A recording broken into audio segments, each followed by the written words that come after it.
ಓಂ ರೀತಸಿಗ್ಯೋಥ ಓಂ ಅಂತ 3ನೇ ಅಧ್ಯಾಯದ 1ನೇ ಪಾಠದ 28ನೇ ಸೂತ್ರ.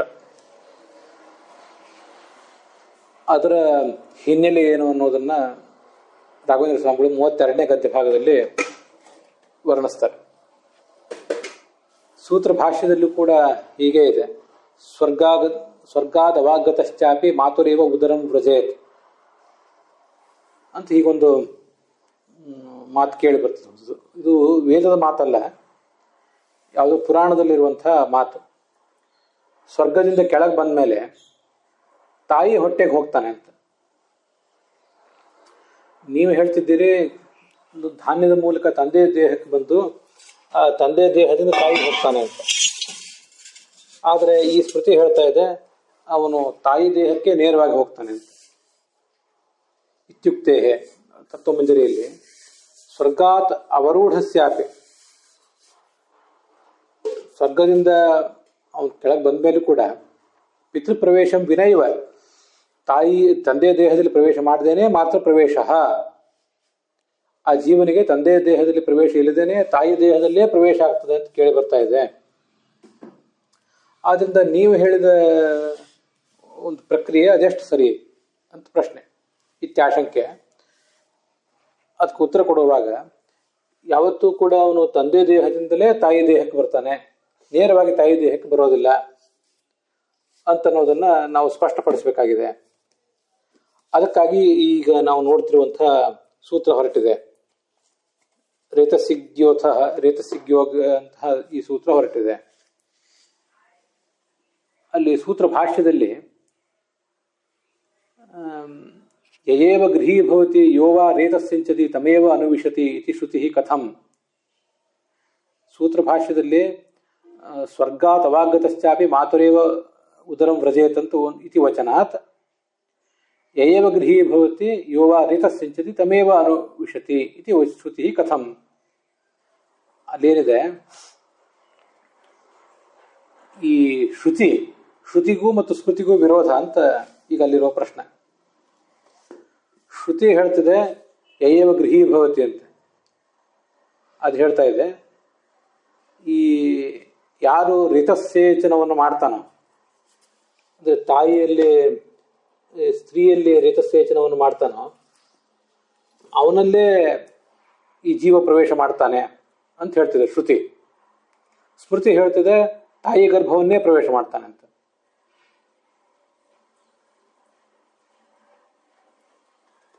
ಅದಕ್ಕೆ ಏನು ಅರ್ಥ ಮಾಡಬೇಕು ಅಂತ ಪ್ರಶ್ನೆ ಬಂದಾಗ ಈ ಸೂತ್ರ ಹೊರಟಿದೆ. ಸ್ಮೃತಿಯೂ ಸರಿ ಮತ್ತೆ ಶ್ರುತಿಯೂ ಸರಿಯೇ. ಸ್ಮೃತಿ ಹೇಳ್ತಿದೆ ತಾಯಿ ಗರ್ಭವನ್ನು ಪ್ರವೇಶ ಮಾಡ್ತಾನೆ ಅಂತ. ಅದು ತಂದೆ ದೇಹವನ್ನು ಪ್ರವೇಶ ಮಾಡೋದಿಲ್ಲ ಅಂತ ಹೇಳಿಲ್ಲ ಶ್ರುತಿ. ತಂದೆ ದೇಹವನ್ನು ಪ್ರವೇಶ ಮಾಡಿ ಆಮೇಲೆ ತಾಯಿ ದೇಹವನ್ನು ಪ್ರವೇಶ ಮಾಡ್ತಾನೆ ಅಂತ ಅರ್ಥ ಇಟ್ಕೊಂಡ್ಬಿಟ್ರೆ ಆ ಶ್ರುತಿಗೂ ಸ್ಮೃತಿಗೂ ಇರುವಂತಹ ವಿರೋಧವನ್ನ ಪರಿಹರಿಸಿದಂತ ಆಗ್ತದೆ ಅಂತ ಇಟ್ಕೊಳ್ಬೇಕು. ಕೌಂಠರವ್ಯ ಶ್ರುತಿ ಅದನ್ನೇ ಹೇಳ್ತದೆ.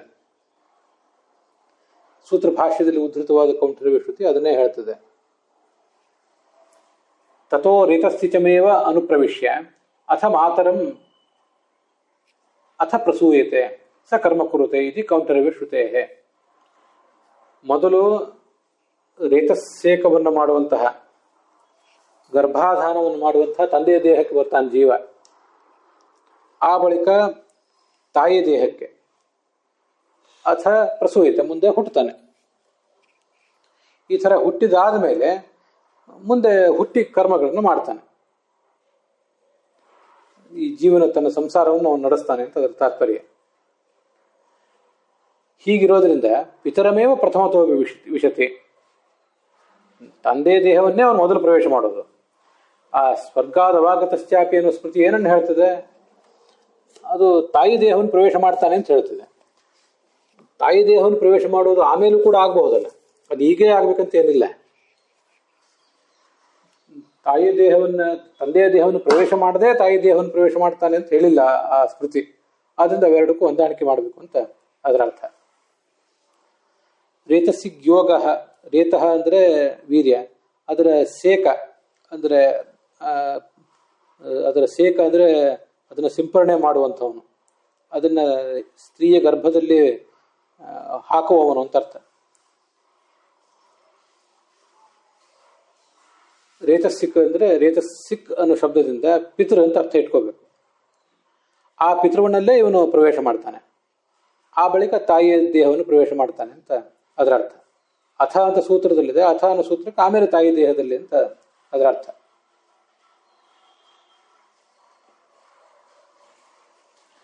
ಈ ಗದ್ಯಭಾಗ, ತತ್ವಮಂಜರಿ ಗದ್ಯಭಾಗದಲ್ಲಿ ಈ ಸೂತ್ರದ ವಿವರಣವನ್ನು ಮಾಡಿಲ್ಲ, ಪಿತೃಕ್ರಮೇಣ ಮಾತ್ರ ಪ್ರವೇಶ ಅಂತ ಅಷ್ಟೇ ಹೇಳಿ ಅದನ್ನು ಬಿಟ್ಟುಬಿಟ್ಟಿದ್ದಾರೆ ರಾಘವೇಂದ್ರ ಸ್ವಾಮಿಗಳು. ಅದು ಹೆಚ್ಚಿನ ವಿವರವನ್ನು ನಾವೇ ಇಟ್ಕೋಬೇಕು. ಅದ್ರ ಮುಂದೆ ಎಚ್ಚ ದೇಹ ಗರ್ಭಸ್ಥಿತಂ ಕ್ವಾಪಿ ಪ್ರವಿಶೇ ಸ್ವರ್ಗತೋ ಯತಃ ಅಂತ ಬಂದಿದೆಯಲ್ಲ, ಅದು ಮುಂದಿನ ಪ್ರಶ್ನೆಗೆ ಹೊರಟಿದೆ. ಅದೇನು ಹೇಳ್ತಿದೆ, ಇದ್ರ ಮೇಲೆ ಮತ್ತೊಂದು ಪ್ರಶ್ನೆ, ರೇತಸ್ಸಿಗ್ಯೋಗ ಅಂತ ಸೂತ್ರ ಬಂದ ಮೇಲೆ ಇದ್ರ ಮೇಲೆ ಮತ್ತೊಂದು ಪ್ರಶ್ನವನ್ನು ಅದು ಮಾಡ್ತಾ ಇದೆ. ಆ ಮತ್ತೊಂದು ಪ್ರಶ್ನೆ ಏನಿದೆ ಅಂದರೆ, ಕೆಲವು ಕಡೆ ಪಿತೃಪ್ರವೇಶ ಮತ್ತು ತಾಯಿ ದೇಹ ಪ್ರವೇಶ ಇಲ್ಲದೇನೆ ಜೀವ ಶರೀರ ಪ್ರವೇಶ ಮಾಡ್ತಾನೆ ಅಂತ ಇದೆಯಲ್ಲ ಅಂತ ಮತ್ತೊಂದು ಪ್ರಶ್ನೆ ಬರ್ತದೆ. ದೇಹಂ ಗರ್ಭಸ್ಥಿತಂ ಕ್ವಾಪಿ ಪ್ರವೇಶ ಸ್ವರ್ಗತೋ ಯತಃ, ಇದು ಒಂದು ಮಾತು, ಇತಿ ವಚನಾತ್. ಸೂತ್ರ ಭಾಷ್ಯದಲ್ಲೂ ಹಾಗೇ ಇದೆ, ಇಲ್ಲಿ ಇದು ಕೂಡ ಯಾವುದೋ ಒಂದು ಸ್ಮೃತಿಯ ವಚನ ಇದ್ದಿರಬೇಕು. ಗರ್ಭಸ್ಥಿತಂ ಕ್ವಾಪಿ, ಸ್ವರ್ಗಾದಿ ಲೋಕಗಳಲ್ಲಿ ಕರ್ಮಫಲ ಅನುಭವಿಸಿದಂತಹ ಜೀವ ತಾಯಿಯ ಗರ್ಭದಲ್ಲಿರುವಂತಹ ದೇಹವನ್ನ ಪ್ರವೇಶ ಮಾಡ್ತಾನೆ. ಹಿಂದೆಲ್ಲ ಪ್ರಮಾಣ ವಾಕ್ಯಗಳಲ್ಲಿ ಬಂದಿರುವಂತೆ ತಂದೆಯ ಮೂಲಕ ತಾಯಿ ದೇಹ ಸೇರಿ ಅಲ್ಲಿಂದ ಗರ್ಭ ಪ್ರವೇಶ ಅಲ್ಲ ಅಂತ ಹೀಗೊಂದು ಪ್ರಶ್ನೆ ಬಂದಾಗ ಅದಕ್ಕೆ ಯೋನೇಹ ಶರೀರಂ ಅಂತ ಮುಂದಿನ ಸೂತ್ರ ಹೊರಟಿದೆ. 3ನೇ ಅಧ್ಯಾಯದ 1ನೇ ಪಾದದ 29ನೇ ಸೂತ್ರ. ತತ್ವಮಂಜರಿಯಲ್ಲಿ ಅದರ ವಿವರ ಇದೆ. ಎಚ್ಚ ಅಂದ್ರೆ ಹೀಗೊಂದೇನೋ ಒಂದು ವೇದವಾಕ್ಯ, ಹೀಗೊಂದು ವಾಕ್ಯ, ಸ್ಮೃತಿ ವಾಕ್ಯ ನಿಮ್ಗೆ ಕಂಡು ಬರ್ತದೆ. ಆ ಸ್ಮೃತಿ ವಾಕ್ಯದ ಆಧಾರದ ಮೇಲೆ ನೀವೇನು ಪ್ರಶ್ನೆ ಮಾಡ್ತೀರಿ? ಎಚ್ಚ ಇತಿ ವರ್ತತೆ ಇತ್ಯಾಶಂಕ ಹೀಗೊಂದು ಪ್ರಶ್ನವನ್ನು ಮಾಡಿಕೊಂಡು ಆಮೇಲೆ ಅದಕ್ಕೆ ಉತ್ತರ ಕೊಡ್ತಿದ್ದಾರೆ ಯೋನೇ ಶರೀರವನ್ನು ಸೂತ್ರದಿಂದ. ಪಿತೃಪ್ರವೇಶ ಮತ್ತು ಯೋನಿ ಪ್ರವೇಶವಿಲ್ಲದೇನೆ ಸ್ವರ್ಗದಿಂದ ಬಂದಂತಹ ಜೀವ ಅವನು ಶರೀರ ಪ್ರವೇಶ ಮಾಡ್ತಾನೆ ಅಂತಿದೆಯಲ್ಲ ಅಂತ ಈಗ ಪ್ರಶ್ನೆ ಬಂದರೆ ಹಾಗೆ ಪ್ರಶ್ನೆ ಇದೆ. ಮತ್ತು ಆ ಪ್ರಶ್ನದ ತಾತ್ಪರ್ಯ ಏನಂದ್ರೆ, ತಂದೆಯ ದೇಹ ಮೂಲಕ ತಾಯಿ ದೇಹಕ್ಕೆ ಅವನು ಬರೋದು, ಆಮೇಲೆ ಅಲ್ಲಿ ಗರ್ಭ ಪ್ರಾರಂಭ ಆಗುವುದು ಅಂತೇನಿಲ್ಲ. ಅವೆರಡರ ಪ್ರವೇಶನೂ ಇಲ್ವಲ್ಲ, ತಂದೆಯ ದೇಹದ ಪ್ರವೇಶ ತಾಯಿ ದೇಹ ಪ್ರವೇಶ ಎರಡೂ ಇಲ್ಲ ಅಂತ ಹೀಗೊಂದು ಪ್ರಶ್ನೆ. ಇತ್ಯುಕ್ತೆ ಪಿತೃಪ್ರವೇಶ ವಿನೈವ ಮಾತ್ರ ಪ್ರವೇಶ ಅಸ್ತು, ಪಿತೃದೇಹದ ಪ್ರವೇಶವಿಲ್ಲದೇನೆ ತಾಯಿ ದೇಹ ಪ್ರವೇಶ ಮಾಡಲಿ.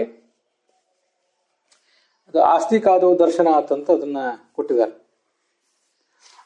ಈ ಜರತ್ಕಾರು ಅಂತ ಋಷಿ ಮಹಾಭಾರತದ ಆದಿಪರ್ವದಲ್ಲಿದೆ. ಅವನಿಗೆ ಜರತ್ಕಾರು ಅನ್ನುವ ಹೆಸರಿನ ಹೆಂಡತಿನೇ ಇದ್ಲು. ಅವಳು ಈ ಸರ್ಪಗಳ ಸಹೋದರಿ. ಈ ಜರತ್ಕಾರು ಮುನಿ ತಾನು ಮದುವೆ ಆಗಿರಲಿಲ್ಲ. ಆವಾಗ ಅವನ ಪಿತೃಗಳು ಗೋಳಾಡ್ತಾ ಇದ್ರು. ಮತ್ತೆ ಆ ಪಿತೃಗಳ ಗೋಳಾಟ ಇವನ್ ಗಮನಕ್ಕೆ ಬಂತು. ಪಿತೃಗಳ ಗೋಳಾಟ ಇವನ್ ಗಮನಕ್ಕೆ ಬಂದಾಗ ಆಯ್ತು ನಾನು ಮದುವೆ ಮಾಡ್ಕೋತೀನಿ ಅಂತಂದ. ಆದ್ರೆ ನನ್ನ ಹೆಸರಿನವಳೇ ಆಗಿರ್ಬೇಕು ಹೆಂಡತಿ, ನನ್ಗವಳು ಯಾವುದೇ ಕಾರ್ಯಕ್ಕೂ ಕೂಡ ತೊಂದರೆ ಕೊಡಬಾರ್ದು ಅಂತ ಹೀಗೆಲ್ಲ ವಿಲಕ್ಷಣವಾದ ನಿಬಂಧನೆಗಳನ್ನು ಹಾಕಿದೆ. ಆಗ ಮುಂದೆ ಆಸ್ತಿಕನ ಜನನ ಆಗ್ಬೇಕಾಗಿತ್ತು. ಅವನು ಸರ್ಪಗಳ ಜಾತಿಯನ್ನ ರಕ್ಷಿಸಬೇಕಾಗಿತ್ತು ಜನಮೇಜಯನ ಯಜ್ಞದಿಂದ.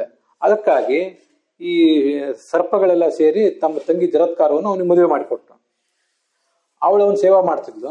ಒಂದ್ಸರಿ ಅವನು ಸಾಯಂಕಾಲ ಮಲ್ಕೊಂಡಿದ್ದ, ಸಂಧ್ಯಾವಂದನ ಮಾಡಿರ್ಲಿಲ್ಲ, ಇನ್ನು ಸಂಧ್ಯಾವಂದನ ಮಾಡೋ ಹೊತ್ತಾಗಿತ್ತು, ಮಲ್ಕೊಂಡಿದ್ದ, ಇನ್ನೂ ಹೇಳಲಿಲ್ಲ. ಇವಳು ಅವನನ್ನು ಎಬ್ಬಿಸ್ಬಿಟ್ಲು, ಸಾಯಂಕಾಲ ಸಂಧ್ಯಾವಂದನದ ಹೊತ್ತಾಗಿದೆ ಎದ್ದೇಳಿ ಅಂತ.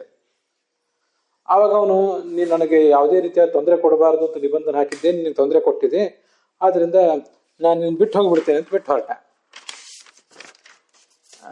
ಹೀಗೆ ಬಿಟ್ಟು ಹೊರಟದ್ರಿಂದ ಅವಳಿಗೆ ಆತಂಕ ಆಯಿತು. ಅವಳು ಕೇಳಿದ್ಲು, ನನಗೆ ವಿವಾಹದ ಉದ್ದೇಶ ಇನ್ನೂ ಈಡೇರಿಲ್ಲ, ನನಗೆ ಗರ್ಭ ಧರಿಸಿಲ್ಲ ಅಂತ. ಅವನು ಅಸ್ಥಿ, ನಿನ್ನ ಗರ್ಭದಲ್ಲಿ ಒಬ್ಬ ಇದ್ದಾನೆ ಅಂತ ಹೇಳಿದ. ಹೀಗೆ ಹೇಳಿದ್ರಿಂದ ಆಸ್ತಿಕ ಹುಟ್ಟಿದ ಅಂತ ಬಂದಿರೋದು ಮಹಾಭಾರತದ ಕಥೆ. ಅಲ್ಲಿ ತಂದೆಯ ಶರೀರದ ಪ್ರವೇಶ ಆಗಿಲ್ಲ ಆ ಜೀವಕ್ಕೆ, ಆಸ್ತಿಕನಿಗೆ. ತಾಯಿ ಶರೀರದಲ್ಲಿ ನೇರವಾಗಿ ಹೋಗಿದ್ದಾನಲ್ಲ ಅಂತ ಪ್ರಶ್ನೆ. ದ್ರುಪದ ಮಾಂಧಾತ್ ಶುಕಾದವು ದರ್ಶನಾತ್ ಮತ್ತು ಒಂದು ಕಥಾ ಇದೆ. ದ್ರುಪದನ ತಂದೆ ಇದ್ದ, ಅವನು ತಪಸ್ಸು ಮಾಡ್ತಿರುವಾಗ ಅಲ್ಲಿ ಒಬ್ಬ ಅಪ್ಸರೆಯನ್ನು ನೋಡಿದ. ಮಹಾಭಾರತದಲ್ಲಿ ಆ ಕಥಾ ಎಲ್ಲ ಇದೆ, ತಾತ್ಪರ್ಯ ನಿರ್ಣಯದಲ್ಲೂ ಇದೆ. ಅಪ್ಸರೆಯನ್ನು ನೋಡಿದಾಗ ಅವನ ಮನಸ್ಸು ವಿಚಲಿತ ಆಯಿತು. ಅವನ ತೇಜಸ್ಸು ಕೆಳಗೆ ಬಿತ್ತು. ಅವನು ಅದನ್ನ ಕಾಲಿನಿಂದ ಮೆಟ್ಟಿದ, ಯಾರಿಗೂ ಕಾಣಬಾರದು ಅಂತ. ಆಗ ಅಲ್ಲಿಂದ ಪದ ಅಂದ್ರೆ ಕಾಲಿನಿಂದ ಹೀಗೆ ಮೆಟ್ಟಿದ್ರಿಂದ ಅವನ ಮಗ ದ್ರುಪದ ಹುಟ್ಟಿದ ಅಂತ ಹೀಗಲ್ಲಿ ಕಥಾ ಇದೆ. ಈ ದ್ರುಪದ ಹುಟ್ಟಿದ್ದು ಕೂಡ ತಾಯಿ ದೇಹದಿಂದ, ತಂದೆಯ ದೇಹದಿಂದ ತಾಯಿ ದೇಹಕ್ಕೆ ಬಂದಲ್ಲ. ಮಾಂಧಾತ ಚಕ್ರವರ್ತಿ ಅಂತ ಮತ್ತೊಂದು ಕಥೆ. ಅಲ್ಲಿಯೂ ಕೂಡ ಆ ಮಾಂಧಾತ ಚಕ್ರವರ್ತಿ ಅವನ ತಂದೆ ಯುವನಾಶ್ವ ಅಂತ. ಆ ಯುವನಾಶ್ವ ಮಕ್ಕಳಿಲ್ಲದೆ ಇದ್ದಾಗ ಚಡಪಡಿಸ್ತಾ ಇದ್ದ. ಋಷಿಗಳು ಅವನಿಗಾಗಿ ಒಂದು ಯಜ್ಞ ಮಾಡಿದರು. ಯಜ್ಞ ಮಾಡಿ ಒಂದು ನೀರನ್ನ ಅಭಿಮಂತ್ರಿಸಿಟ್ಟಿದ್ರು. ಆ ನೀರನ್ನ ರಾಜನ ಪತ್ನಿ ಕುಡಿಬೇಕು, ಅವಾಗ ಗರ್ಭಿಣಿ ಆಗ್ತಾಳೆ ಅಂತ. ಯಜ್ಞ ಮುಗಿದ ಮೇಲೆ ಎಲ್ಲರೂ ಆಯಾಸಗೊಂಡು ಮಲಗಿದ್ರು. ರಾಜನೂ ಮಲಗಿದ್ದ. ರಾತ್ರಿ ಅವನಿಗೆ ಯಾವಾಗೋ ನೀರಡಿಕೆ ಆಯ್ತು. ಅವನು ಅಲ್ಲೆಲ್ಲೋ ಬೇರೆ ನೀರು ಯಾವ್ದು ಕಾಣಲಿಲ್ಲ ಅಂತ ಗೊತ್ತಾಗದೆ ಇದೇ ನೀರನ್ನು ಕುಡಿದ್ಬಿಟ್ಟ. ಹೀಗೆ ಕುಡಿದಾಗ ಅವನೇ ಗರ್ಭಿಣಿ ಆಗಿಬಿಟ್ಟ, ಗರ್ಭವಾನ ಆಗಿಬಿಟ್ಟ. ಆವಾಗ ಅಲ್ಲಿ ಮಗು ಹುಟ್ಟಿತು. ಆವಾಗ ಈ ಮಗು ತಾಯಿ ಹೊಟ್ಟೆಯಲ್ಲಿ ಹುಟ್ಟಲಿಲ್ಲ, ಇದು ತಂದೆ ಹೊಟ್ಟೆಯಲ್ಲಿ ಹುಟ್ಟಿತು. ನೀವೇನು ಹೇಳ್ತಿದ್ರಿ, ತಾಯಿ ಮೊದಲು ತಂದೆ ಆಮೇಲೆ ತಾಯಿ ಅಂತ ಹೀಗೆಲ್ಲ ಒಂದು ಕ್ರಮ ಹೇಳ್ತಾ ಇದ್ದೀರಾ. ಯಾವ ಕ್ರಮನೂ ಇಲ್ಲೆಲ್ಲ ಕಾಣಿಸ್ತಾ ಇಲ್ಲ. ಒಂದೊಂದ್ ಕಡೆ ಒಂದೊಂದ್ ಥರ ಇದೆ. ಅವನಿಗೆ ಮಾಂಧಾತ ಅಂತ ಹೆಸರು ಯಾಕೆ ಅಂತಂದ್ರೆ ಕಂಧಾಸ್ಯತಿ ಕುಮಾರೋಯಂ, ಈ ಮಗು ಹೀಗೆ ತಂದೆ ಹೊಟ್ಟೆಯಿಂದ ಹುಟ್ಟಿ ಬಿಡ್ತಲ್ಲ, ಇದು ಹಾಲನ್ನು ಹೇಗೆ ಕುಡಿಬೇಕು, ಹಾಲು ಕೊಡೋರು ಯಾರು ಇದಕ್ಕೆ ಅಂತ ಅಲ್ಲಿ ಋಷಿಗಳಿಗೆಲ್ಲ ಜಿಜ್ಞಾಸೆ ಆಯ್ತು. ಆವಾಗ ಇಂದ್ರ ಅಲ್ಲಿ ಬಂದ. ನನ್ನನ್ನು ಧಾಸ್ಯತಿ ಕುಡಿಯುತ್ತದೆ. ಧಾ ಅಂದ್ರೆ ಧೇಟ್ ಪಾನೆ ಅಂತ ಧಾತು.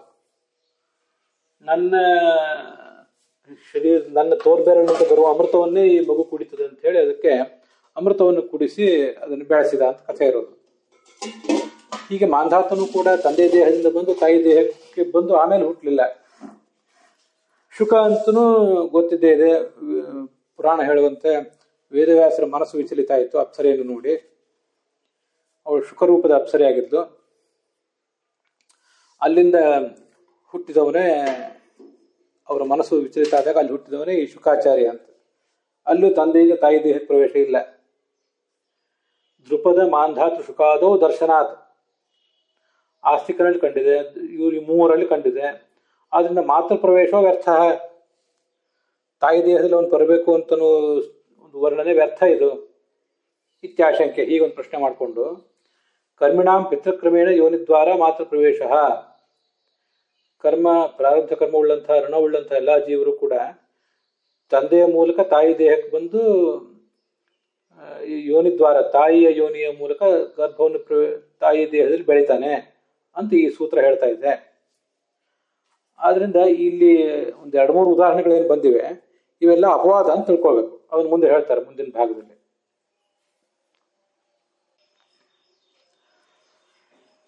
ತತ್ರ ಪಿತೃಕ್ರಮೇಣೇವ ಜನನಂ ಔತ್ಸರ್ಗಿಕಂ ಕ್ವಚಿತ್ ಅನ್ಯಥಾ ಭಾವ ಬಲವತ್ ಕಾರಣಕೃತಃ ಇತಿ ಭಾವೇನ ಪ್ರಸಿದ್ಧತ್ವಾತ್. ತಂದೆಯಿಂದ ತಾಯಿಗೆ ಬರ್ತಾನೆ ಅಂತ ಅನ್ನೋದೊಂದು ಔತ್ಸರ್ಗಿಕ ನಿಯಮ, ಇದು ಸಾಮಾನ್ಯವಾದಂತಹ ನಿಯಮ. ಕ್ವಚಿತ್ ಅನ್ಯಥಾ ಭಾವ, ಕೆಲವು ಕಡೆ ಎಲ್ಲಿಯಾದರೂ ಅಪವಾದಗಳು ಕಾಣಬಹುದು, ಕಾಣೋದಿಲ್ಲ ಅಂತಲ್ಲ.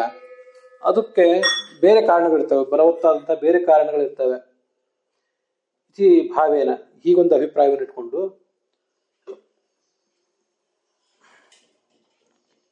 ಪ್ರಸಿದ್ಧತ್ವಾತ್ ಪಿತ್ರಾದಿ ಕ್ರಮ ಮುಕ್ತ, ಪಿತೃವಿನಿಂದ ಮಾತೃವಿನ ದೇಹಕ್ಕೆ ಬಂದು ಹುಟ್ಟುತ್ತಾನೆ ಅಂತ ಕ್ರಮವನ್ನೆಲ್ಲ ವರ್ಣನೆ ಮಾಡಿದ್ದಾರೆ. ಅದು ಪ್ರಸಿದ್ಧವಾದ್ದು. ಅನ್ಯಥಾ ಭಾವೇಪಿ ಹೇತುಮಾಹ, ಆದ್ರೆ ಕೆಲವು ಕಡೆ ಬೇರೆ ಕಾರಣದಿಂದ ಹುಟ್ಟುತ್ತಾರಲ್ಲ, ಅವ್ರು ಹೇಗೆ ಹುಟ್ಟುತ್ತಾರೆ? ತಂದೆ ದೇಹದಿಂದ ತಾಯಿ ದೇಹಕ್ಕೆ ಪ್ರವೇಶವಿಲ್ಲದೇನೆ ಈ ಒಂದು ನೈಸರ್ಗಿಕವಾದ ನಿಯಮವನ್ನ ಮೀರಿ ಕೂಡ ಕೆಲವರು ಹುಡ್ತಾರಲ್ಲ, ಅದು ಹೇಗೆ ಅಂದರೆ ಜ್ಞಾನೇನೇವ ಪರಂಪದಂ. ಅವರು ಜ್ಞಾನದ ಆಧಾರದಿಂದ, ಕೆಲವರು ಜ್ಞಾನಿಗಳಾದವರು ಈ ಥರ ನಿಯಮಗಳನ್ನು ಮೀರಿ ಹುಟ್ಟುತ್ತಾರೆ.